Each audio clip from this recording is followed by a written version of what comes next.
Hey, what's up, everybody? So April is National Poetry Month, so I thought I would take the time to make a video on my top 5 favorite inspirational poems.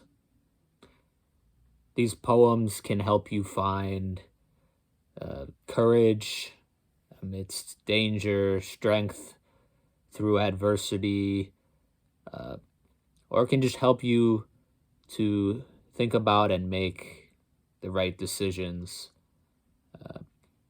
when you come to a crossroads or you're facing tough circumstances.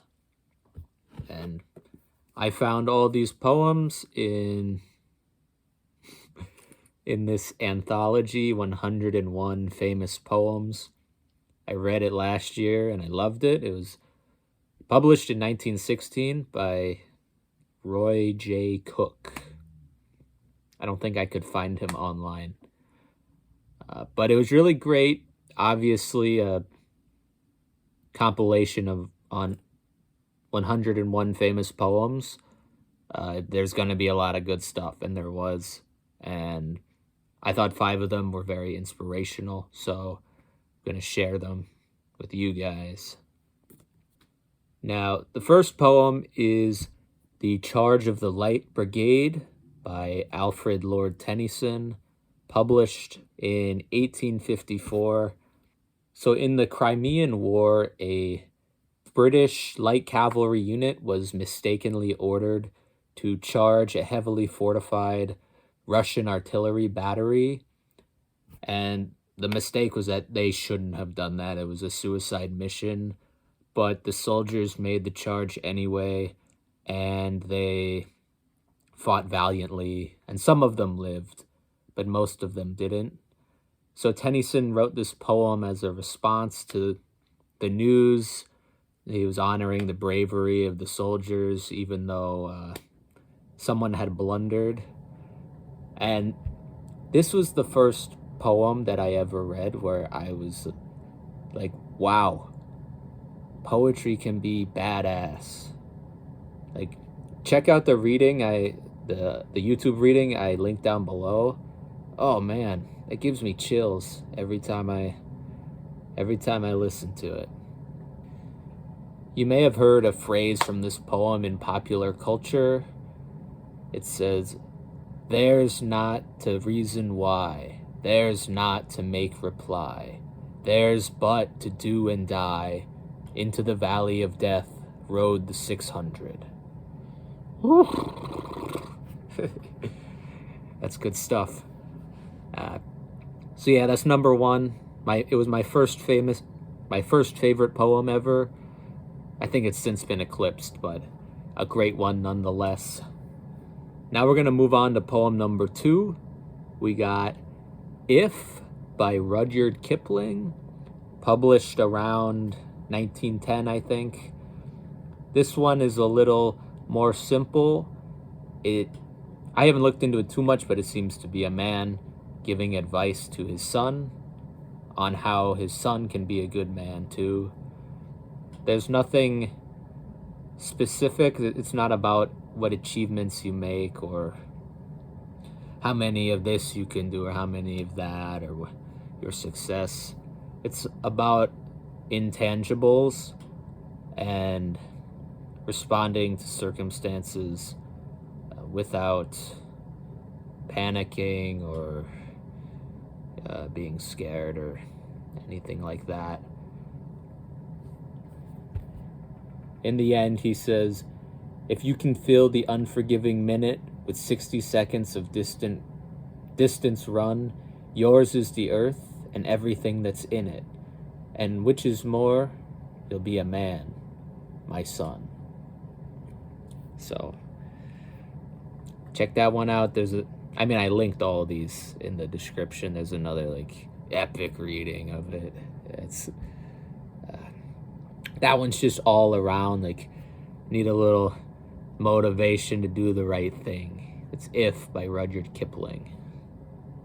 Poem number 3 is I Have a Rendezvous with Death by Alan Seeger, published in 1916.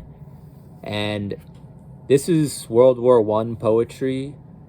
Alan Seeger actually died in World War I in France the year this was published. It was published posthumously. And in this poem, Seeger is talking about his rendezvous with death, which is just around the corner, and he's coming to meet it. And I guess he met it pretty soon. But for war poetry, it's very powerful. It's very inspirational. I actually memorized it last night, just because this was one I wanted to keep with me. It's just so great.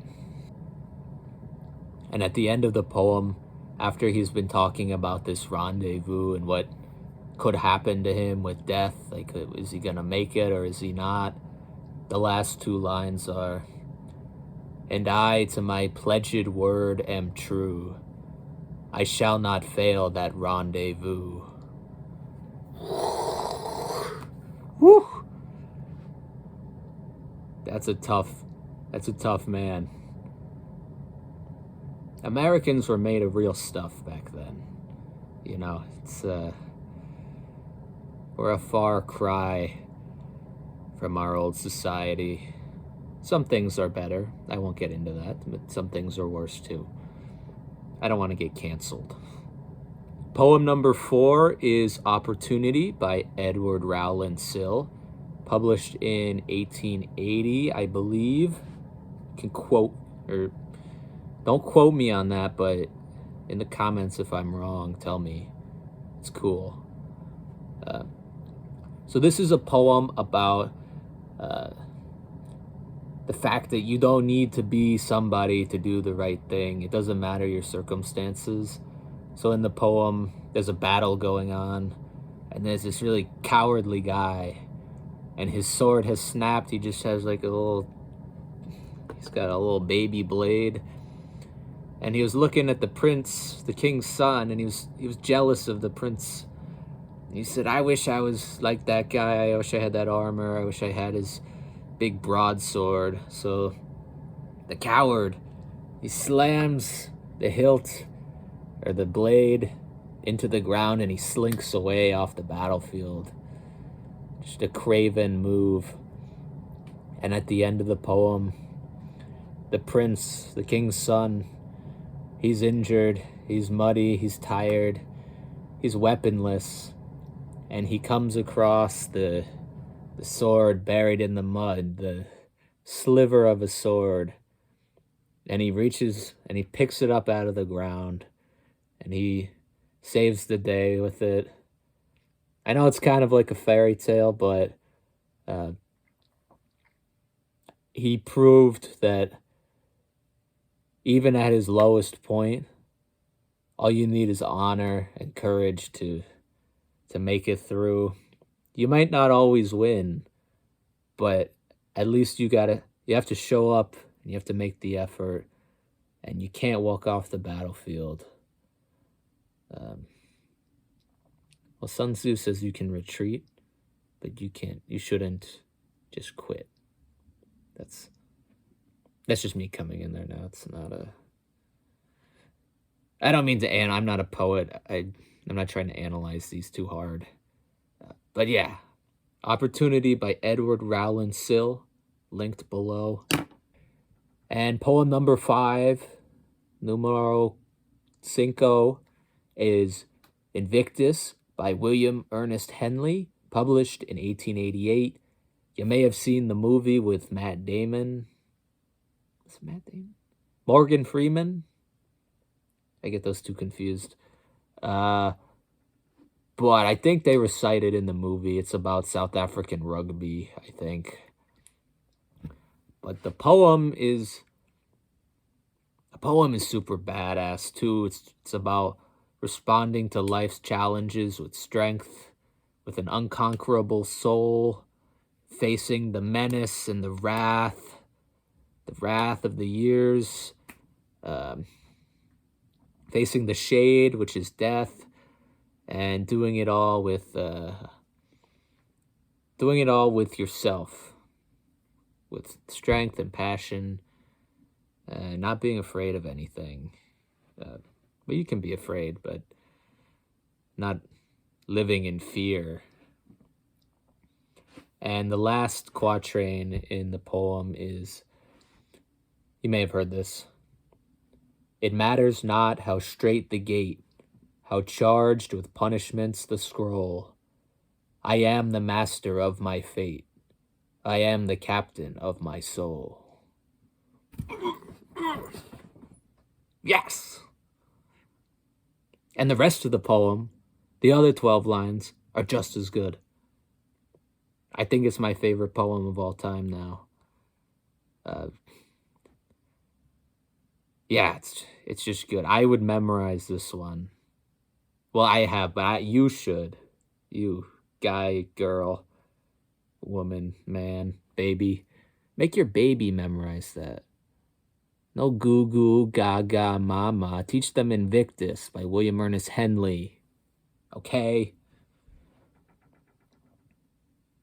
Yeah, that's a good one. All right, I got one bonus poem. It's not a poem, but it's kind of inspirational.